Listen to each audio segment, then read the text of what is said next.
The M&G Global Emerging Markets Fund is very much a bottom-up fund. We spend our time thinking about companies, trying to understand their business model, trying to understand how they're priced.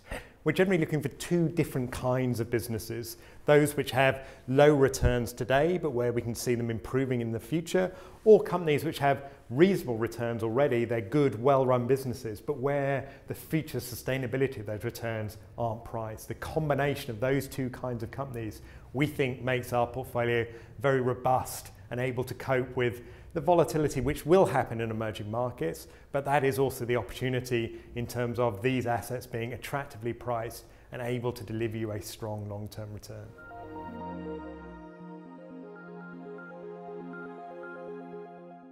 We have very much a value bias to what we do. That's very different to most of my peers, which tend to have a quality or a growth bias.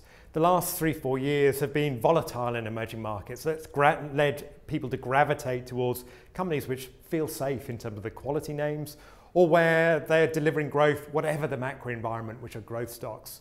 The danger now, though, is those kind of companies are trading at a very high price.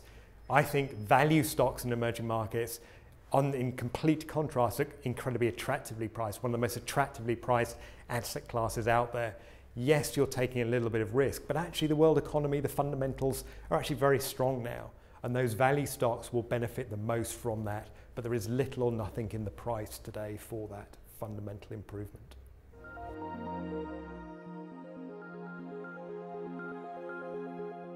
We tend to be contrarian, we tend to be different to most of our peers. So the markets and sectors that we're going to are ones which have a little bit of risk to them. They may be getting the negative headlines, but that is where the attractively priced assets are. So it's markets like Korea, like Russia, like Taiwan, like Brazil. It's sectors like financials or energy, where they've had a tough time, but now I think those fundamentals are improving, but the valuations reflect the past and not the future.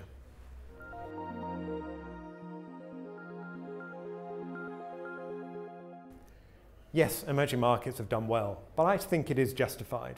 Valuations did look attractive and continue to look attractive. Fundamentals are improving. The profitability of an average emerging market company is going up and going up quite strongly. What I find strange at the moment, though, is actually we're seeing this difference emerge between companies which are highly valued growth stocks and the more value part of the investment universe. And that difference between the two is as big as I've ever seen it.